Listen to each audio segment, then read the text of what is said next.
Ladies and gentlemen, please welcome your moderator, John O'Sullivan. Monika Jablonska. Paul Kengor. Peter Robinson. And Craig Shirley.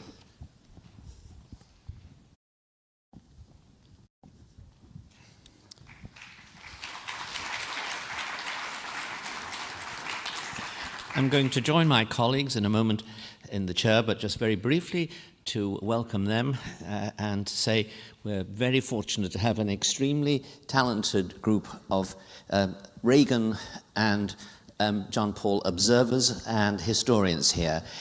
You know more about them already from the program, but I'm just going to briefly introduce Monika Jablonska as the author of a book on John Paul, in a way the saint.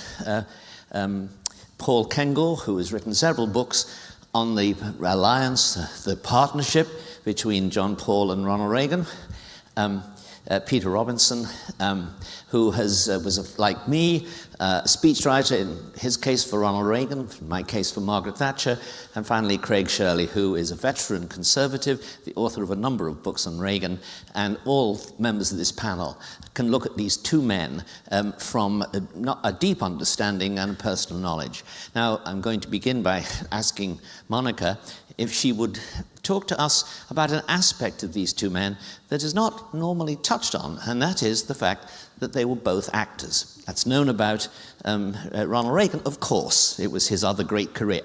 But we don't think of the Pope, in a way, John Paul II, as an actor, and yet, Monika. Thanks so much. Good morning. Yes, absolutely, John Paul II and President Ronald Reagan, they were both men of the theater.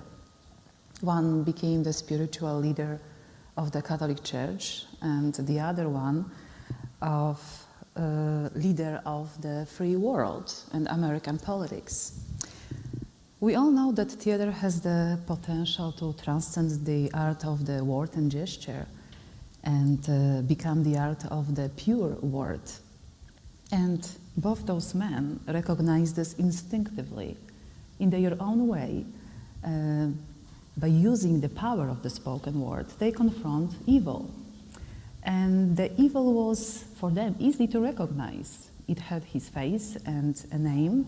It was the totalitarian communist system. So, in their own way, by speaking simply and clearly, they express themselves, and they express something that they truly stood for. So they both believed in the power of the spoken word, the word that shape lives and change destinies, change people's minds and hearts as well.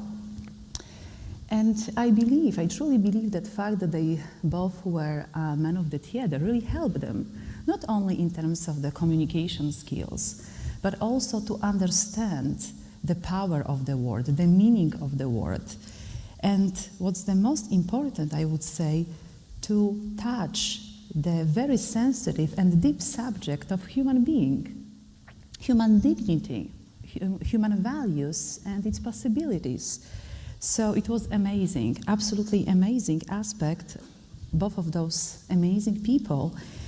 And as I remember well, the President Ronald Reagan and John Paul II, they didn't speak much about their experience in theater, but I think that they didn't have to, because they perfectly understood each other. And each recognized in the other a shared sense of drama of late 20th century's life and the drama of communism. So I truly believe that it was very important for them, and this power of the pure word, the power of the drama, and I believe that it really helped them to defeat the communism and bring freedom not only to Poland but to the world. Can I ask you about a particular moment, a very theatrical moment as it turned out, and that is the arrival of John Paul for his first visit as Pope to Poland. When it seems, when you look at the film of that, he comes onto the stage, he's got a government, a hostile government meeting him. He's got a large crowd waiting to hear him. And it seems to me that he takes command of that moment. And for the rest of his trip to Poland, which was a historic event, here you have somebody who, by means of his own personality, projected like a good actor on the stage, turns the whole event into a triumph. Political triumph in which he never says a word about politics. All his remarks are sermons addressed to Christian virtue. Was that something you remember as having a big impact? Well, I was 1 year old, so I was very little. But I can only say that, for sure, his experience in theater helped him to carry out his mission.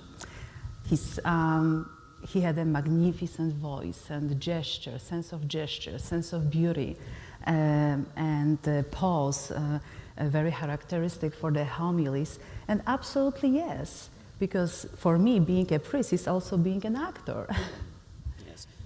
Perhaps I could talk to Paul about the first time these two actors met, because they came from very, very different backgrounds. Yeah, that's right, John. So the first time they met was June 1982 at the Vatican. But Ronald Reagan had wanted to meet John Paul II, right away. And Lee Edwards mentioned earlier the trip to Poland in June 1979, just referenced. And Ronald Reagan was watching it on the news. He was watching news clips. He was with Dick Allen, Richard V. Allen, in California at the time. And I've talked to him about this a number of times, including just a couple weeks ago. I want to hear the story again, right? And they were talking foreign policy. Allen would be Reagan's first national security advisor through all of 1981, and Bill Clark would follow him. And they were talking foreign policy in 1979. They decided to take a break and turn on the evening news to see what was going on. In those days, there were 2 or 3 channels on TV, kids, right? It wasn't CNN or Fox or MSNBC. So they turned on CBS or NBC, and Reagan saw these massive crowds of people greeting this Polish pontiff, and he was indeed so moved that Dick Allen looked over, and there were tears in Reagan's eyes, and he said, "Dick, that's it. The Pope is the key. The Pope is the key. The Pope is the key. I need to get elected. It's not an easy thing to do, right? And we need to reach out to this new Pope and the Vatican and make them an ally." And Reagan, who had already said at that point, as Lee mentioned earlier, or as you mentioned earlier, Peter, we win, they lose. Okay, but how are you going to do that, right? So with the election, all of a sudden, of the first non-Italian Pope in 455 years, the first Slavic Pope ever, and right from the middle of the Soviet bloc, from Poland, this was a complete game changer. So now he had that tool to really try to enact change. So he wanted to meet with him from the very beginning. It got derailed by a number of things. One, Reagan had to win the election, which he did in November of '80. And then they started communicating, Dick Allen and others in the Vatican right away, June and February 1981. And then Ronald Reagan was shot in March of '81. And then a few weeks after that, John Paul II was shot, and May 13th, 1981. They both could have bled to death. They required, respectively, 6 to 8 pints of blood to be transfused. They were really, if there would have been a delay on the way to George Washington University Hospital over here from the Washington Hilton, or to the hospital in Rome, they could have bled to death in the vehicles. So they finally got together. By the end of 1981, Martin and Annalise Anderson estimate that they exchanged a dozen or so letters between each other. So there was talk last night about whether or not to call this a partnership or an alliance.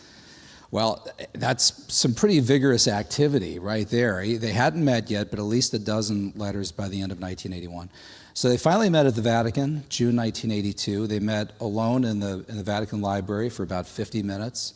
And they said to one another, they shared their mutual conviction that God had spared their lives for a special purpose, which they believed was to take on this evil empire, as Ronald Reagan would call it, the next year. So there's this very significant shared sense of providential purpose, which you would expect, of course, from a pope, right? But a lot of people at that time didn't think that way about Ronald Reagan.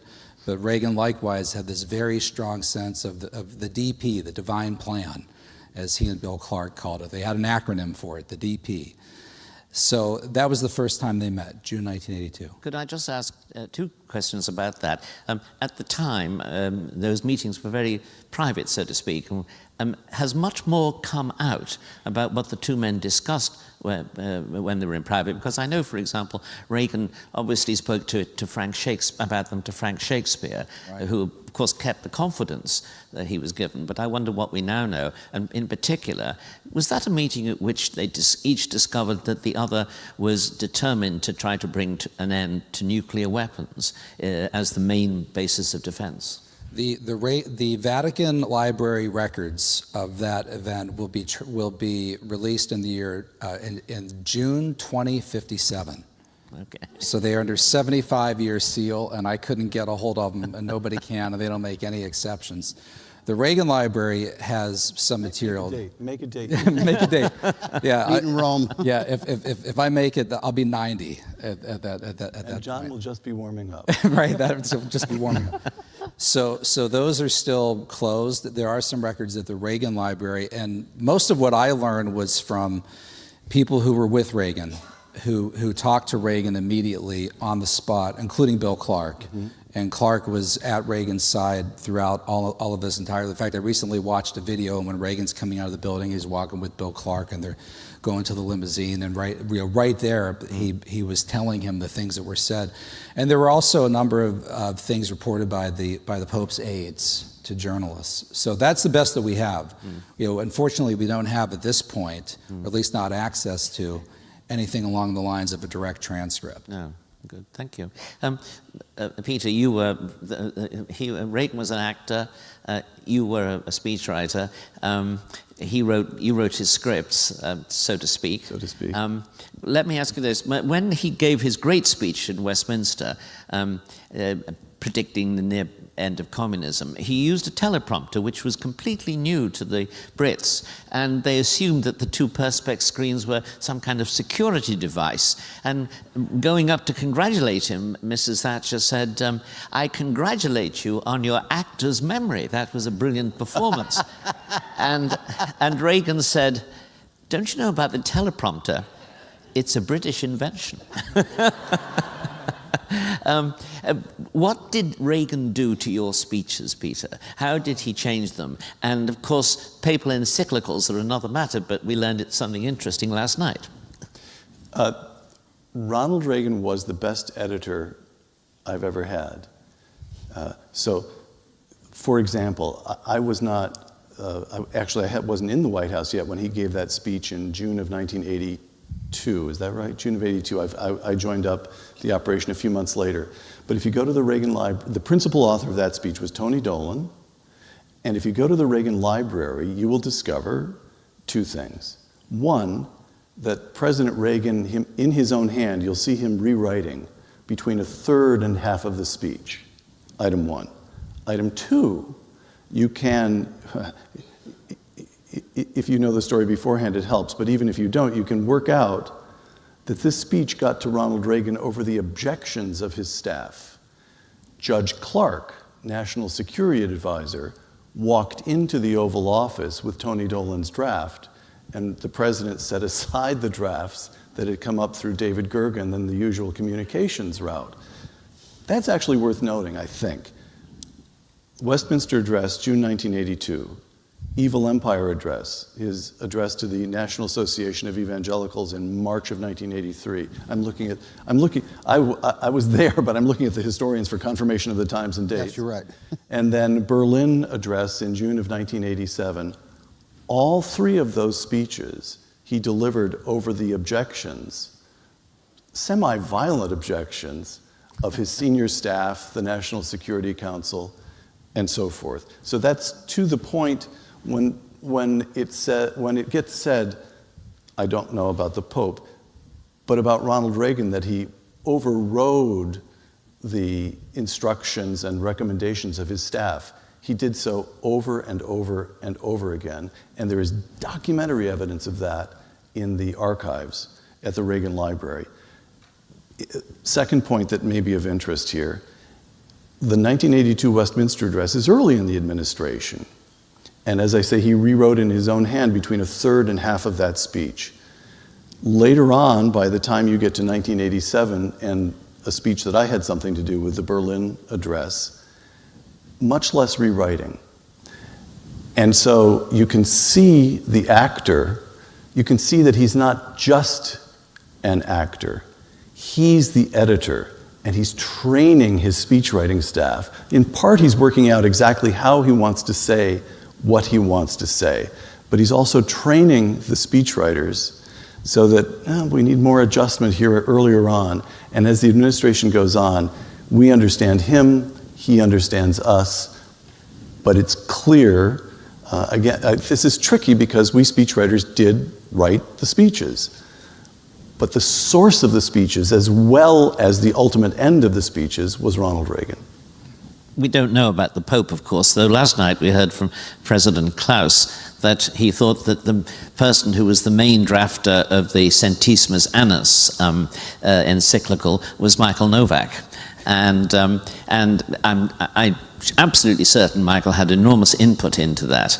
It's fair to say, I think, that encyclicals are like government white papers. They go through many hands. And what's interesting about the Pope here is that on issues like liberation theology, as it affected American policy, and nuclear weapons, he repeatedly refused to endorse drafts sent to him that were very critical of American policy and sent them back.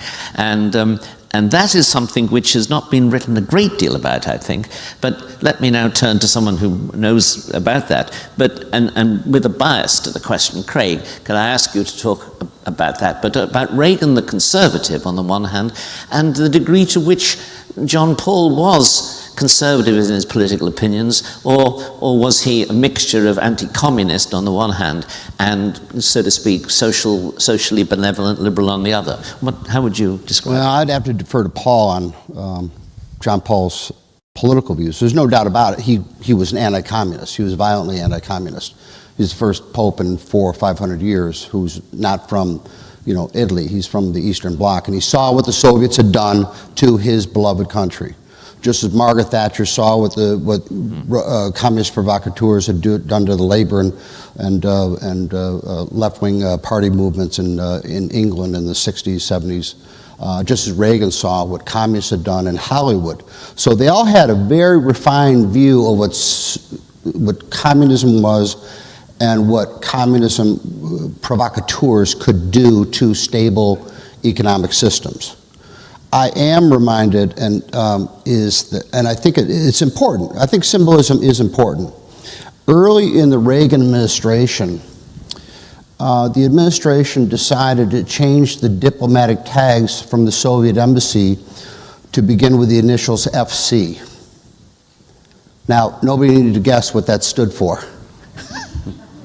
But I think it crystallized is that unlike Truman, unlike Eisenhower, unlike Johnson, Kennedy, is that this was a radical change in policy. It was not going to be containment, it was not going to be coexistence, it was not going to be détente. Is that Reagan had made clear from early in his very first press conference, which you remember, he said they reserve under their right to lie, cheat, and steal. And this was the foreign policy establishment just came down with the withers. Oh my God, we have an American president saying the honest things about the Soviet. How can he do that? So it is. I'm also reminded too is that John, you asked previously about Reagan being an actor, and of course he was. We all know that. But I think that it's instructive. Toward the end of his presidency, he was doing an interview in the Oval Office with Tom Brokaw. I think it was with Tom Brokaw on NBC. And Brokaw asked Reagan a very interesting question, one he'd never been asked before.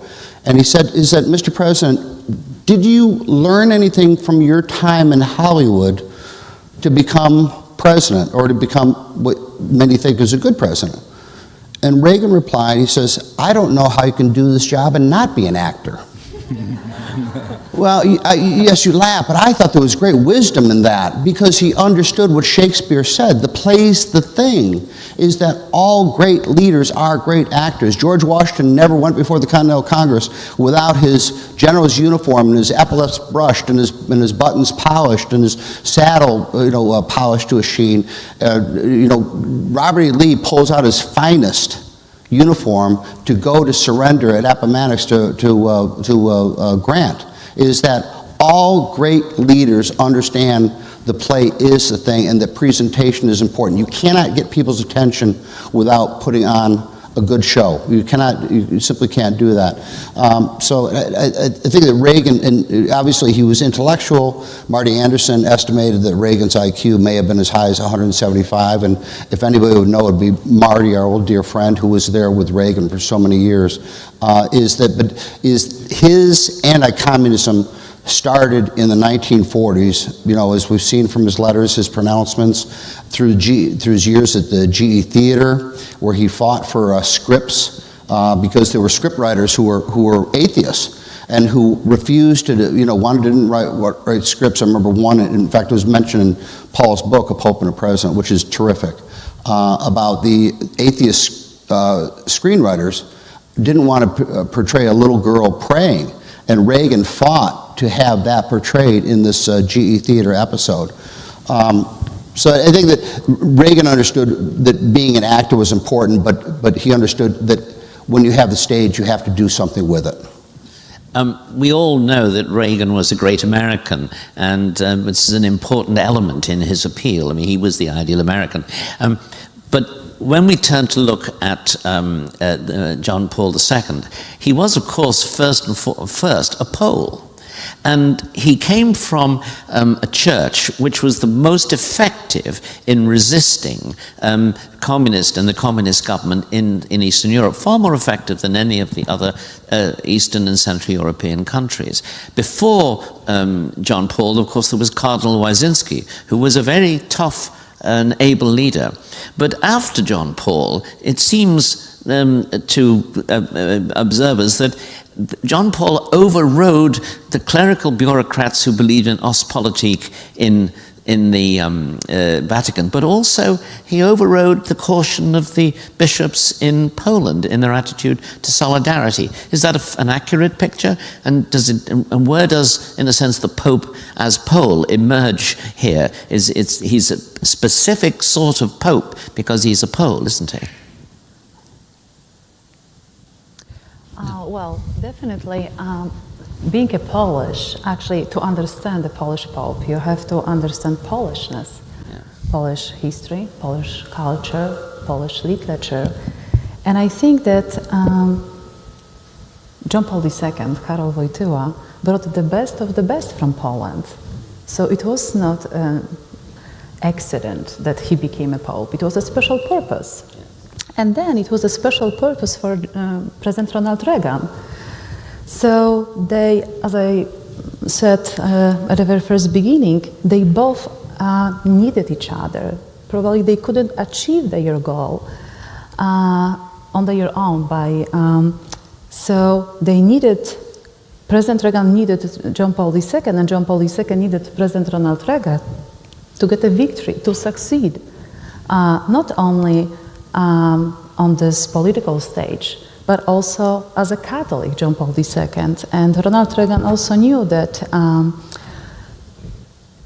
Poland is very strong, and we have the Polish strong Catholic Church. And I can say that we may use this, but it might help a lot to defeat the communism. So the power of the Catholic Church and John Paul II and Polish bishops and Polish people brought them hope and courage, actually, to fight against the communism and help to bring the freedom to Poland. So those two people are not longer with us, but we need their wisdom and moral clarity. Yes, isn't it the case, in fact, that the both men were very unusual among the men and statesmen and women of their age in seeing that communism was actually fragile. And that separated them from the entire establishment, political, foreign policy, and also clerical. Absolutely. And it was not only a form of government, as President Ronald Reagan said, but it was a real evil. Yeah. And they needed to make a plan to understand each other. So that's what they met in life, and it was a perfect meeting of the minds. Yes. Thank you. I know Paul wants to come in, so why don't you answer this point, and I've got another one for you. Yeah, it's very interesting. Reagan referred to Poland as the martyred nation of Poland. He had a special love for Poland, which seems odd, right? I mean, he wasn't Polish. I think he was Irish, I think a little bit, right? And exactly. And he was, but his sympathy for Poland, and Bill Clark used to say this all the time, went back to Yalta. He believed that Poland had been sold down the river at Yalta, along with a number of other nations in Eastern Europe. So he, probably more than almost any other country, the references that he made to Poland, you go to the public presidential papers, they're all through there. By the way, the two largest biographies of Reagan, not yours probably would yours are great, but I won't say who the authors are. There's like literally a half dozen references to Poland. Yes. in the two books combined. Yeah, don't forget is that when he was at Liberty State Park launching his fall campaign in 1980, on the dais was Lech Wałęsa's father. Oh, Was that so? Yes. Yeah. Yes. And also, too, the Westminster speech was given the day after he left the Vatican, after meeting with John Paul II. So the fact that he would leave that meeting with John Paul II and then go to Westminster and talk about communism ending up on the ash heap of history, it's pretty remarkable. And on Poland, he talked about Poland so much that one Soviet publication mocked him and said it's only a matter of time before the American president starts speaking Polish. And also too, I got to add the Catholic element here. Reagan, of course, was not Catholic, but he was surrounded by Catholics, and probably, I mean, couldn't have been more pro-Catholic. You had Bill Clark, you had Dick Allen, Al Haig. Al Haig's brother was a priest. A number of speech writers, Tony Dolan, yourself, Peggy Noonan. Jane Wyman, his ex-wife, had converted to Catholicism. She was a Fulton Sheen convert. Jane Wyman died a third-order Dominican nun, buried in the habit. That's how devout Jane Wyman became. His father was Catholic. Some people think that he wasn't very devout. That's hard to say. His brother Neil, his only sibling, was a daily communicant by the end of his life. So he was surrounded by Catholics and knew Catholicism. Bill Clark used to say that Ronald Reagan understood Catholicism better than most Catholics he knew, which might have been true. I think he was a cultural Catholic. Yeah. Absolutely. And, you know, when they were children, when Neil and Reagan were children, they were never called by their parents Neil and Ron, but Moon and Dutch. And they always called the parents by their first names. Never called them mom and dad, even the small children. But the parents gave Neil and Dutch a choice when they were children. She was D of C, he was Catholic. You could follow me into the Roman Catholic Church or follow your mother in the Disciples of Christ. Neil chose to go into the Roman Catholic Church. Reagan chose to go in the D of C following his mother. But even so, I think Jack Reagan's Catholicism is an under-researched topic. I think that he brought home a parish perspective, and that informed Reagan. I hate that word informed, but that inculcated Reagan with that parish perspective. And it showed up is that, you know, he didn't talk like a Protestant. He talked like a Catholic. You know, it's eerily reminiscent of John Kennedy. He didn't say my government. He didn't choose the Protestant I, me, and my, but the Catholic we, us, and ours. So when he talked about the government, he said your government, this government. He didn't say, like Trump says, my government, my administration, my White House, my Pentagon, my military chiefs, my everything. He said this government, like John Kennedy, or your government, like John Kennedy. I think he was very much a cultural Catholic. I think we should also remember that when Reagan died, in his message to Mrs. Reagan, the Pope referred to Ronald Reagan's noble soul. I mean, that's a very powerful and moving message with a lot of implications of an ecumenical kind. But let me go back, Paul, if I could, and ask you about the fact that on the one hand, one of Reagan's biggest problems in office was the Sandinista regime. On the other hand, one of the biggest problems that the Pope faced and his successor was liberation theology. To what extent did they form a partnership on that question? Yeah, it's very interesting. While John Paul II and Ronald Reagan are trying to support the Solidarity movement in Poland to undermine communism in Eastern Europe, you have Jesuits and people in Central America and in Nicaragua in liberation theology who were supportive of the Sandinista regime. And I don't want to say the Jesuits en masse, but certain people within that order in particular, right? I don't know if I need to go through all of that. But that, and for John Paul II, well, wait, I'm pursuing this strategy in Eastern Europe of liberating Eastern Europe through support of the Catholic Church in Poland and Solidarity movement. And here, all of this is going on in Central America, which was in our backyard, as Bill Clark and Ronald Reagan and Dick Allen and others put it. So it was very important for John Paul II to repudiate liberation theology, not just from like a political or international geostrategic perspective, but he felt it was against the very tenets of Roman Catholicism. I think it was at Pope Pius the 11th who said one cannot be a socialist and a true Catholic, and the church had been condemning communism and socialism in encyclicals back to literally 1846, 2 years before the Communist Manifesto was published. So he thought it was really critical to reject that. And perhaps I could turn to Peter and ask him a question, the same kind, about which came up last night, and that is the fact that the Pope in Centesimus Annus writes an encyclical that comes closer than any other encyclical I can recall to accepting or looking with some favor at least on liberal economics and capitalism. And this is done at a time, or indeed just after, Ronald Reagan has not simply revived capitalism in America and worldwide, but to a great degree transformed it. It was a different kind of capitalism. We call it information capitalism. We could give it other names. To what extent was there, do you see links between these two things, or mere coincidence? Well, the link in the person of Michael Novak, of course, who was close to the Reagan administration and close to the Pope. This may tread, John, just stand up and slap me if I'm moving in a direction that you don't want me to move in.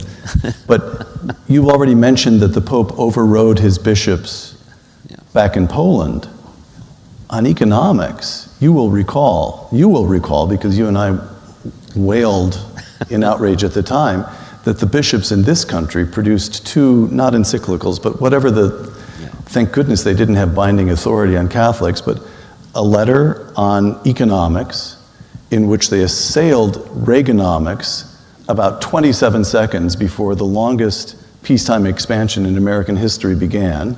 The bishops got it all wrong. And they wrote a letter on nuclear weapons and so forth, which was clearly an attack on the Reagan administration about 28 seconds before the Reagan policy began working and cracking the Soviet regime.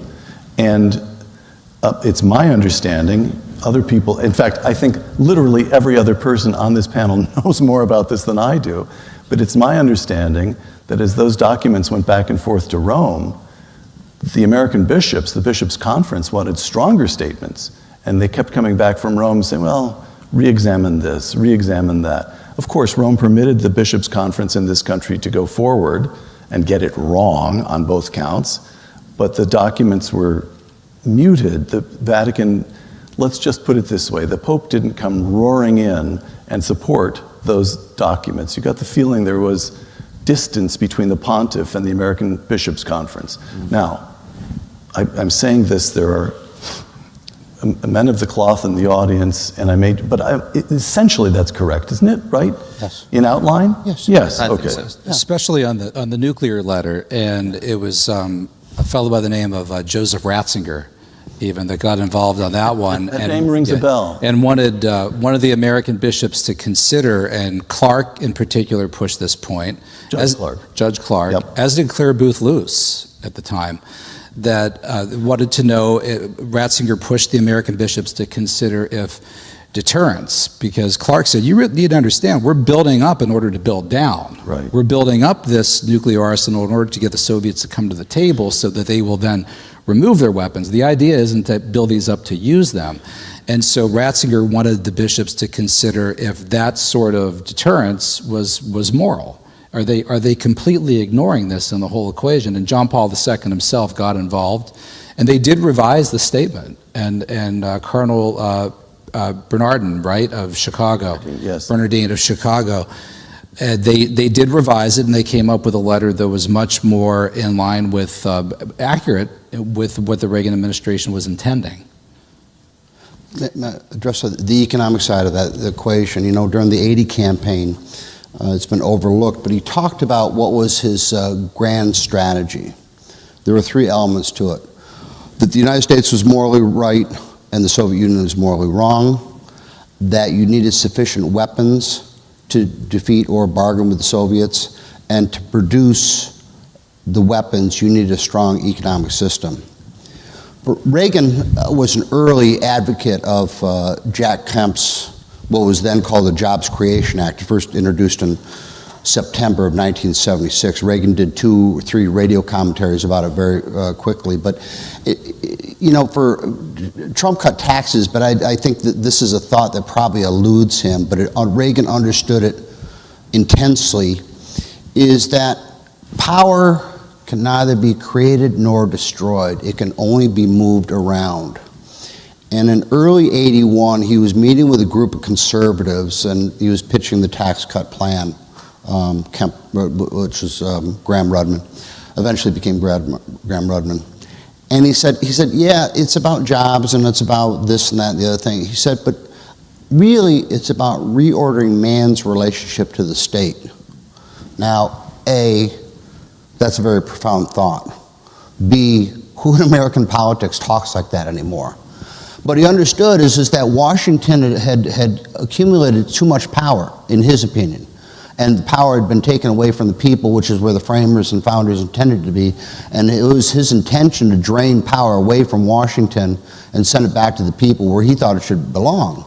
And so that was the real purpose. It was the philosophical commitment to the tax cuts, which was to return power to the states and ultimately the individual, and take it away from Washington. John, may I add just a tiny point? President Reagan never spoke on behalf of capitalism. Yeah. He spoke on behalf of freedom, Yes. including economic freedom. Yes. And unless I'm mistaken, that was the formulation in Centesimus Annus as well, that the Pope quite explicitly was speaking. He did not support any particular political economic system, but human liberty as it applied to economics. And that strikes me as, there you see them both using the same formulation. I think he talked about 3 independent but mutually supportive sectors of society. The government, the economy, or the private sector, so to speak, in all its variety. And then thirdly, the cultural sector, the legal and cultural environment and organizations, each of which influence the other. But it's a long time since I read Centesimus Annus. But I wanted to raise a different question, Craig, and that is Reagan. We're talking at the moment a lot in this city and in America about nationalism and patriotism, good, bad, virtue, or danger. And yet both Reagan and the Pope, in different ways, expressed views about nationhood and nationality. Right. And to what extent are those views the same views? To where do they differ in your view? Well, it's interesting. I noticed yesterday Trump in his speech at the UN used the word sovereign on a number of occasions, and I was happy to hear that. Because Reagan used to talk about the sovereign country and the sovereign states. He used to talk about, these 50 states. He recognized the individual nature of all the states, the individual identity, the individual government, the individual, economic systems of each state. I'm trying to come up with an answer because it's a difficult question. Is that Reagan was no isolationist. That's clear. But he wasn't an internationalist either. I mean, nationalism to me connotes something far different than patriotism. Nationalism borders on something like, something anti-intellectual, like my country, right or wrong.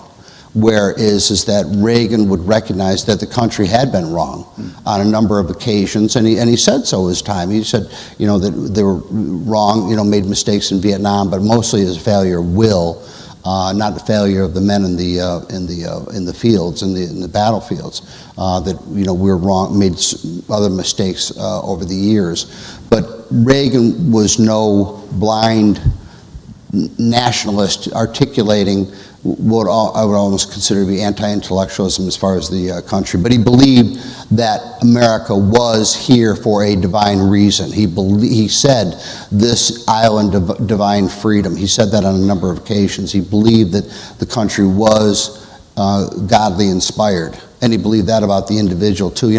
Is that Paul would know better than I probably Peter too, you would know. I think that Reagan's two favorite philosophers, oddly enough, were Thomas Paine and Alexander Solzhenitsyn. And he quoted them often, and you laugh. He says, well, how can that be? Here's Paine, the very flower of the Enlightenment, and here's Solzhenitsyn, who gives a speech at Harvard in '79 eviscerating the Enlightenment. But Reagan uses a very curious phrase in the 1980 campaign. He doesn't say, we all say man and God. He says man with God.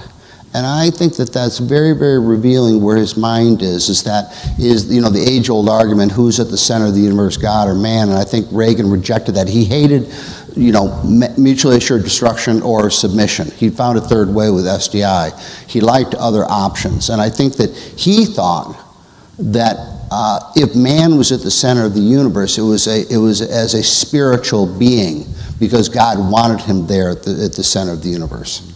I think the problem here, one of the problems here is the word nationalism has got many different definitions, hasn't it? Yes. It can mean, as you said, anti-intellectual policy, and it can mean a hyper-intellectual concept in the hands of German philosophers, as indeed almost anything else can. So I think you wanted to... Well, his two favorite Thomas Paine quotes were, these are the times that try men's souls, right, and we can begin the world all over again. Right. So the way he was applying that to the battle of his time, the international battle of his time. And it's interesting, speaking of nationalism and patriotism, the Evil Empire speech, he doesn't get to the Soviet Union until about 2/3 into the speech. But the first part of it, he's condemning American slavery, racism, bigotry, anti-Semitism, ethnic hatred. So it's a sustained attack on the sins of America first. And everybody forgets this, right? The press coverage at the time was, in fact, it was, who was it at the New York Times? Anthony Lewis, I think, right? Who said that it was simplistic. One of the, and Henry Comminger as well at Columbia said it's the worst presidential speech ever written, and I've read them all. Shallow, simplistic. Yeah, simplistic, and I think Cohen at the Washington Post also made the point that what do Ronald Reagan and my grandmother have in common? They're both bigots. He said after, which is a curious take on the whole. She slapped him. Right, but they didn't read the whole speech. I mean, he went through the speech and first laid out America for its sins, and then got to what he called, borrowing from Whittaker Chambers and Witness, the focus of evil in the modern world, which was the Soviet Union. And he said, beware of the temptation to blithely put yourself above it all and say, we're both equally at fault. He said, we're not. One system is worse than the other. That system, America has its sins, but what's going on in Moscow and the Kremlin right now in the 80s is evil. And to, again, another religious statement, he said, as Christians, we are enjoined by Scripture and the Lord Jesus to oppose sin and evil with all of our might. And so for that reason, he's opposing it. John, an observation that I don't know what to do with, but you or Monika might. It's just occurring to me. The Pope being Pope any holder of that office, one would think, would feel tremendous temptation to say, tut tut, these little nations don't really matter. What we're after here is global government. Well, he runs an international institution after all. But John Paul II dealt with nations as nations. We forget it, but it was so powerful. He lands in a country for the first time, he gets off the airplane, and he falls to his knees and kisses the ground. That's just a tremendous, to him, nationhood mattered. That was not only a useful unit, but in some ways a sacred unit, a sacred grouping of people. I have no idea what to do with that, but it's striking. It's also in line with traditional Catholic teaching. But Monika, you were nodding. Yes, I just wanted to add that memory and identity actually says a lot about, I wouldn't say nationalism because there are different definitions, but it says a lot about Poland.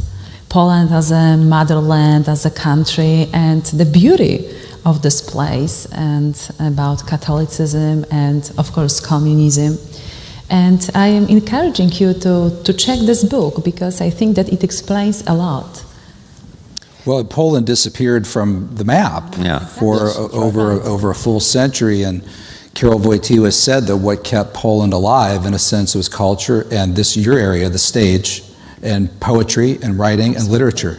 And also he shows his love to his country, and I think that Poland actually traveled and was everywhere with him.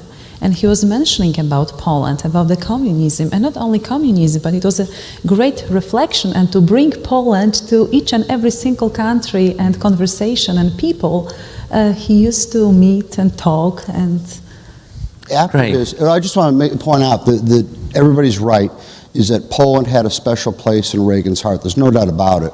He went to Philadelphia and gave a Polish greeting, which I won't even attempt to.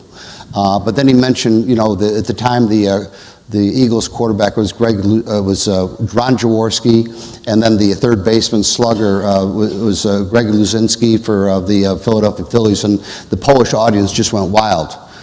On his last trip to Europe, he made a special side trip to Warsaw to meet with Lech Wałęsa, and there 100,000 shipyard workers serenaded Reagan with "May You Live," the song "May You Live 1,000 Years." I think 1,000 years or 100 years. Still alive. And that was such a special moment for Reagan. We're painting a picture as we go along of a very strong, effective, and generally harmonious relationship between these two men and the things in which they believed. They weren't identical, but there was a large overlap. But there must have been matters in which they deeply disagreed. What are the areas in which Reagan and the Pope were at variance? There may not be many, and they may not be crucially important, but there must have been some. Perhaps I can begin with Craig and come down the line. Well, I'd be hard-pressed to say. I don't know fully as much as Paul does his views of supply-side economics. I suspect that may have been a point of disagreement, more of a social obligation on the part of government to the common good than Reagan. Not that he wasn't committed to helping people, but he believed ultimately that people should help themselves. So I'm probably I'm flying a little bit blind here on that question. Peter? I just don't know of disagreements between the president and the Pope. I know that the American bishops were a problem. But actually very that's changed. One, Cardinal Hickey, who was the Archbishop of Washington at the time, some nuns were killed in Nicaragua, if I recall, some nuns that he had sent. And he was called to testify, and he made statements against the administration. And just a matter of weeks later, I got a call from his then secretary, who's now Archbishop Laurie, the Archbishop of Baltimore. We had known each other. And it turned out that Cardinal Hickey was appalled by the way that his statements had played out in the press. And he felt that he had been used by the left. And asked if the point is that it ended up with Cardinal Hickey having lunch with Vice President George H.W. Bush to actually sort out and think through what was really happening in Central America. So that kind of thing was taking place, but there's no doubt, I just am not aware of conflict between the Pope and the President, but the American bishops, it just never stopped. It certainly was. Paul? Well, I would add here too, I really did not see many areas of disagreement. I thought I would find more. But a couple of areas of agreement that we haven't talked about. One, Reagan and John Paul II both thought about subsidiarity, the principle of subsidiarity. And that word is even, I think, in the Notre Dame speech. I don't know if he actually said it, but it's in one of the handwritten transcripts of the speech. The idea that local control is best. You go to the local source to try to deal with issues of poverty, whether through the town, the state, the county, all before you go to Washington, all before you go to the federal. And another was on what they both referred to constantly as the sanctity and dignity of human life. They use those words all the time, and Reagan very often quoted John Paul II on that. And finally, if you get a chance, watch on YouTube the video of the two of them speaking together in September 1987 in Miami, when John Paul II gets off the plane. And they're both standing there quoting the American founders. Reagan quotes Jacques Maritain, uses a line about the founding fathers weren't metaphysicians, and John Paul II's admiration of America. So they really both had this mutual admiration of the founding fathers. Thank you. Monica, you have 10 seconds. Thank you. You're so generous. I also can't remember about any disagreements between both of them. I think it was a great, they created great alliance, great collaboration, partnership that really changed the world. Well, thank you very much. And by the way, a terrific partnership between these four people. I want to thank them very much indeed.